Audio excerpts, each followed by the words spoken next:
السلام علیکم ورحمۃ اللہ وبرکاتہ۔ بسم اللہ الرحمن الرحیم، نحمدہ ونصلی علی رسولہ الکریم، اما بعد۔ محترم سامعین، تقریروں کی یہ اہم سیریز میری کتاب اصلاح پر مبنی ہے۔ آج ہم بات کریں گے مولانا دامت برکاتہم ان بر صغیر میں پائے جانے والے لقبوں کے متعلق کم علمی کے بارے میں، اور مدرسوں سے سند نہ لینے والے غیر سند یافتہ اسکالرز کے بارے میں پائی جانے والی حسد، بغض اور دشمنی کے بارے میں۔ مولانا یہ لقب صرف 2 بار قرآن مجید میں آیا ہے، اور دونوں بھی بار یہ اللہ سبحانہ و تعالیٰ کے لیے آیا ہے۔ سورہ البقرہ سورہ نمبر 2 آیت نمبر 286 میں ہے، انت مولانا فانصرنا علی القوم الکافرین، یا اللہ تو مولانا ہے، چنانچہ ہماری ان لوگوں کے مقابلے مدد فرما جو کفر کرتے ہیں۔ سورہ توبہ سورہ نمبر 9 آیت نمبر 51 میں ہے، قل لن یصیبنا الا ما کتب اللہ لنا هو مولانا، آپ کہہ دیجئے ہمیں ہرگز نہیں نقصان پہنچے گا سوائے اس کے جو اللہ نے ہمارے لیے لکھ دیا ہے، وہ ہم مولانا ہے۔ مولانا یہ لفظ 2 لفظوں کو جوڑ کر بنا ہے، مولا اور انا۔ مولا کا مطلب ہے مالک، رب، محافظ، برقرار رکھنے والا۔ انا کا مطلب ہے ہمارا۔ مولانا یعنی ہمارا محافظ، ہمارا مالک، جو اللہ سبحانہ و تعالیٰ کے علاوہ کوئی اور نہیں ہو سکتا۔ اسی لیے مولانا یہ لفظ قرآن میں دونوں بار صرف اللہ کی ذات کے لیے ہی آیا ہے۔ مولاکم یہ لفظ قرآن مجید کی کئی آیتوں میں آیا ہے، جیسے سورہ آل عمران سورہ نمبر 3 آیت نمبر 150، سورہ الانفال سورہ نمبر 8 آیت نمبر 40، سورہ الحج سورہ نمبر 22 آیت نمبر 78، اور سورہ تحریم سورہ نمبر 66 آیت نمبر 2۔ ان سبھی آیتوں میں یہ لفظ اللہ سبحانہ و تعالیٰ کے لیے آیا ہے۔ مولاکم یہ لفظ مولا اور کم ان 2 لفظوں کو جوڑ کر بنا ہے۔ مولا کا مطلب مالک، محافظ، رب، کم کا مطلب تمہارا۔ مولاکم یعنی تمہارا محافظ، تمہارا مالک، تمہارا رب۔ یہاں مومنوں سے مخاطب ہو کر کہا جا رہا ہے، اے ایمان والو، تمہارا محافظ اللہ ہے۔ مولا یہ لفظ قرآن مجید میں سورہ تحریم سورہ نمبر 66 آیت نمبر 4 میں اللہ سبحانہ و تعالیٰ کے لیے آیا ہے۔ مولا بنا ہے مولا اور ان 2 لفظوں کو جوڑ کر۔ مولا کا مطلب محافظ، مالک، رب، کا مطلب اس کا، مولا یعنی اس کا محافظ، اس کا مالک، اس کا رب۔ یہاں اللہ سبحانہ و تعالیٰ ام المومنین سے مخاطب ہو کر فرماتا ہے، رسول اللہ صلی اللہ علیہ وسلم کا محافظ اللہ ہے۔ مولا یہ لفظ سورہ الانفال سورہ نمبر 8 آیت نمبر 40 میں اللہ سبحانہ تعالیٰ کے لیے آیا ہے، نعم المولا و نعم النصیر، سب سے بہتر محافظ اور سب سے بہتر مددگار۔ سامعین، یہ کھلی دلیل ہے جس میں قرآن مجید میں اللہ سبحانہ و تعالیٰ کو مولانا، مولاکم، مولاہو اور مولا ان لقبوں سے، ان ناموں سے پکارا گیا ہے۔ کچھ لوگ مولا اس عربی لفظ کے لیے الگ الگ معنوں کا حوالہ دے کر، ان معنوں سے جوڑ کر کچھ آیتیں اور روایتوں کا حوالہ دے کر مولانا اس لقب کو انسان کے لیے استعمال کرتے ہیں۔ ایسا کرنا ٹھیک سمجھتے ہیں۔ اس بات کی نزاکت وہی شخص سمجھ سکتا ہے جو عربی زبان کی باریکیاں سمجھتا ہو۔ الحمدللہ اس ناچیز نے کئی سال عربی زبان کی باریکیاں سمجھنے میں صرف کی ہیں۔ اس بات کی ایک مثال اس طرح دوں گا، ایک بار ایک عربی شخص نے میرے ہنر اور قابلیت سے خوش ہو کر کہا، انت واحد بس ما فی واحد تانی مثل زیک، یہ کہہ کر وہاں چلا گیا۔ تو میں نے میرے ساتھ کھڑے میرے اسسٹنٹ ایک انڈین یعنی غیر عربی دوست سے مسکرا کر پوچھا، پتہ چلا کیا کہہ گیا وہ؟ میرا دوست بولا، سر زیادہ تو کچھ نہیں پتہ چلا، مگر اتنا کہ وہاں آپ کا نام واحد 2 بار کہہ گیا۔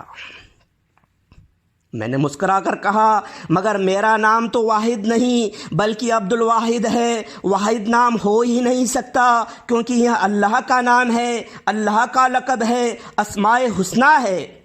دوست نے کہا سر پھر آپ ہی بتائے کہ وہاں کیا کہہ گیا؟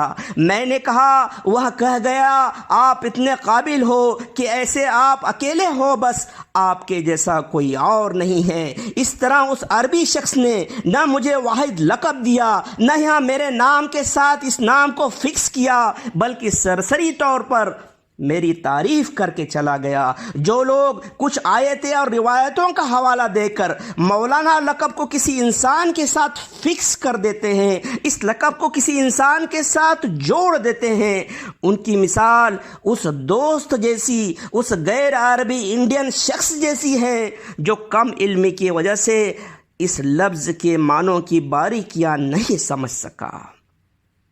بندہ میری تعریف کر کے گیا، اس نے کہا واحد وہ آپ کو لقب دے رہا ہے، واحد وہ آپ کا نام پکار رہا ہے، جبکہ نہ وہ مجھے لقب دے رہا تھا، نہ مجھ سے کوئی چیز فکس کر رہا تھا۔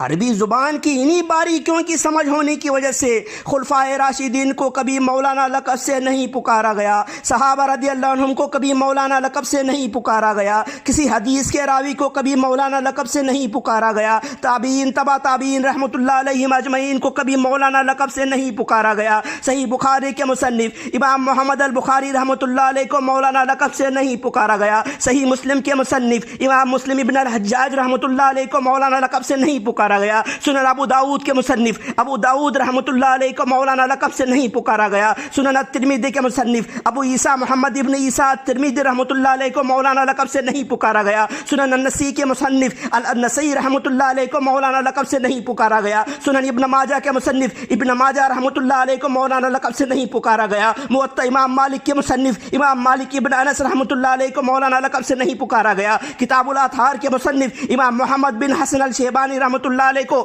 مولانا لقب سے نہیں پکارا گیا، سنن الدارمی کے مصنف الدارمی رحمۃ اللہ علیہ کو مولانا لقب سے نہیں پکارا گیا، مسند احمد کے مصنف امام احمد بن حنبل رحمۃ اللہ علیہ کو مولانا لقب سے نہیں پکارا گیا، صحیح ابن خزیمہ کے مصنف ابن خزیمہ رحمۃ اللہ علیہ کو مولانا لقب سے نہیں پکارا گیا، صحیح ابن حبان کے مصنف ابو حاتم محمد ابن حبان ابن احمد التمیمی البستی رحمۃ اللہ علیہ کو مولانا لقب سے نہیں پکارا گیا، مستدرک الحاکم کے مصنف حاکم النشاپوری رحمۃ اللہ علیہ کو مولانا لقب سے نہیں پکارا گیا، طبرانی کے مصنف امام الطبرانی رحمۃ اللہ علیہ کو مولانا اس لقب سے نہیں پکارا گیا۔ اسی طرح حدیث کے کتابوں کے کئی مصنف رحمۃ اللہ علیہم اجمعین کسی کو بھی مولانا اس لقب سے نہیں پکارا گیا۔ چاروں امام برحق امام ابو حنیفہ رحمۃ اللہ علیہ، امام مالک رحمۃ اللہ علیہ، امام شافعی رحمۃ اللہ علیہ، امام احمد بن حنبل رحمۃ اللہ علیہ کسی کو بھی مولانا لقب سے نہیں پکارا گیا۔ 19ویں صدی تک دنیا میں کہیں کسی ریلیجس اسکالر کو مولانا لقب سے نہیں پکارا گیا، سوائے جیسے رومی کہ جن کے بارے میں کئی اختلافات پائے جاتے ہیں۔ 1934 میں علامہ عبداللہ یوسف علی رحمۃ اللہ علیہ نے لکھی قرآن کی تفسیر میں بھی علماء کرام حضرت ابو الکلام آزاد رحمۃ اللہ علیہ، حضرت اشرف علی تھانوی رحمۃ اللہ علیہ، حضرت عبدالحق رحمۃ اللہ علیہ کو مولوی اس لقب سے پکارا گیا۔ بعد میں اردو زبان بولنے والے بر صغیر میں مولانا یہ لفظ لایا گیا۔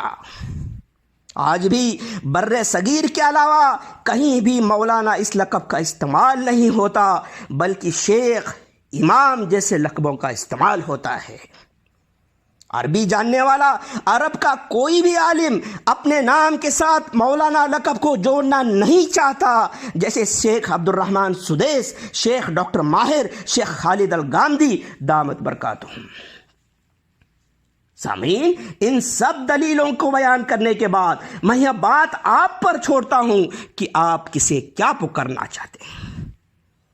اب بات کرتے ہیں لفظ دامت برکاتہ یا دامت برکاتہم کی۔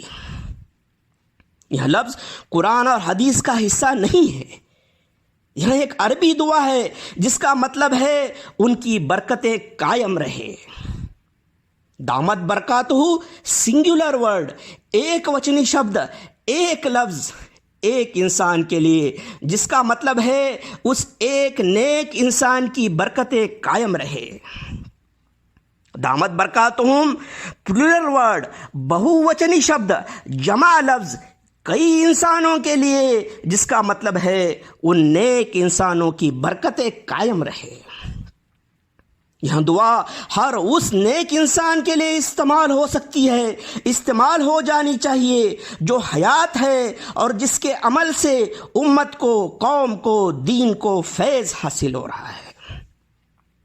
اس دعا کا ایک مطلب یہ بھی ہے کہ اللہ اس نیک شخص کو لمبی عمر دے اور اس کا نیک کام استقامت کے ساتھ جاری رہے اور شیطان اس کو اس نیک عمل سے نہ بھٹکا سکے۔ افسوس اس بات کا ہے کہ جس طرح سحری افطار کی دعا اور دیگر دعاؤں کو بنا ان کا مطلب جانے رٹا جاتا ہے، اسی طرح اس دعا کو بھی بغیر اس کا مطلب جانے رٹا جاتا ہے۔ عام تو عام بڑے بڑے اسکالرس بھی اسے مطلب جانے بغیر رٹتے رہتے ہیں۔ کئی بڑے اسکالرس کو بھی سنا تو پایا کہ وہ کسی ایک شخص کے ساتھ اس دعا کو جوڑ رہے ہوتے ہیں، مگر کہہ رہے ہوتے ہیں فلاں دامت برکاتہم، مانو جس کے بارے میں وہ دعا کہہ رہے ہو وہاں ایک شخص نہ ہو کر کئی انسانوں کا مجموعہ ہو۔ ایک عام انسان یہ غلطی کرے تو سمجھ سکتے ہیں، مگر جب بڑے بڑے اسکالرس جن کے دنیا بھر میں کروڑوں فالوورز ہیں وہ جب یہاں غلطی کرنے لگتے ہیں تو بہت افسوس ہوتا ہے۔ اس دعا کو بہت کم لوگوں کے لیے ڈر ڈر کر اس طرح استعمال کیا جاتا ہے مانو دنیا کے سب سے بخیل آدمی کو اپنی سب سے قیمتی چیز کسی کو دینے کی مجبوری آن پڑی ہو۔ دوسری طرف جس لقب مولانا کو محدود کیا جانا چاہیے اور ڈر ڈر کر استعمال کیا جانا چاہیے، اسے اتنا زیادہ طور پر کھل کر استعمال کیا جاتا ہے کہ کسی گلی چوراہے پر جا کر کوئی شخص زور سے مولانا پکارے گا تو کئی محترم سامنے آ کر کھڑے ہو جائیں گے۔ کچھ لوگ کہتے ہیں کہ مولانا اس لقب پر محض مدرسہ سے فارغ ہونے والے کا حق ہے۔ ایسے لوگ غیر مدرسہ دائی اور اسکالر سے بے انتہا حسد، بغض، دشمنی رکھتے ہیں، ان کے خلاف لگاتار زہر اگلتے رہتے ہیں، گالیاں دیتے رہتے ہیں، ان اسکالرز کا بھی لحاظ نہیں کرتے جنہوں نے اپنی پوری زندگی داؤں پر لگا دی دعوت کے کام کے لیے۔ ایسا وہ عقیدہ کے اختلاف کی وجہ سے یا اپنے چندے کی دکان بند ہونے کے ڈر کی وجہ سے کرتے ہیں۔ بد کلامی، بدتمیزی اور گالی گلوچ کرنے والے یہ لوگ اسکالرس نہیں بلکہ جاہل نظر آتے ہیں، پھر وہ چاہے جتنا بڑا نام لوگوں کے بیچ رکھتے ہو۔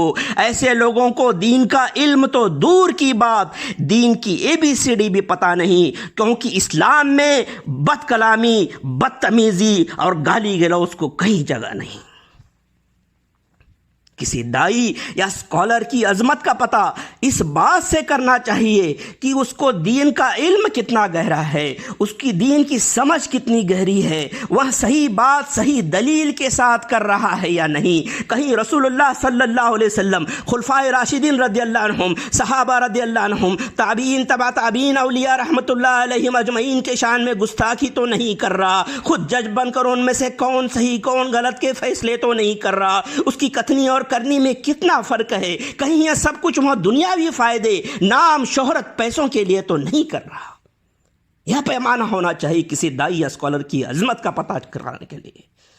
کسی دائی یا اسکالر کی عظمت کا پتہ ہرگز اس بات سے نہیں ہونا چاہیے کہ وہ مدرسے سے سند یافتہ ہے یا نہیں۔ ایسی سوچ رکھنے والے اور غیر مدرسہ اسکالر کے خلاف زہر اگلنے والے، ان کے خلاف دشمنی، حسد اور بغض رکھنے والے جاہلوں کو پتہ ہونا چاہیے کہ صحابہ رضی اللہ عنہم، تابعین، تبع تابعین رحمۃ اللہ علیہم اجمعین کسی مدرسے سے سند یافتہ نہیں تھے، پھر بھی آپ جیسا علم والا آج کوئی بھی نہیں ہے۔ آج کا بڑے سے بڑا عالم آپ کے پیروں کے دھول کے برابر بھی نہیں۔ دین کا علم لینا ہر مومن پر فرض ہے اور اسے آگے پہنچانا، اس کی دعوت دینا یہ نجات کی شرط ہے۔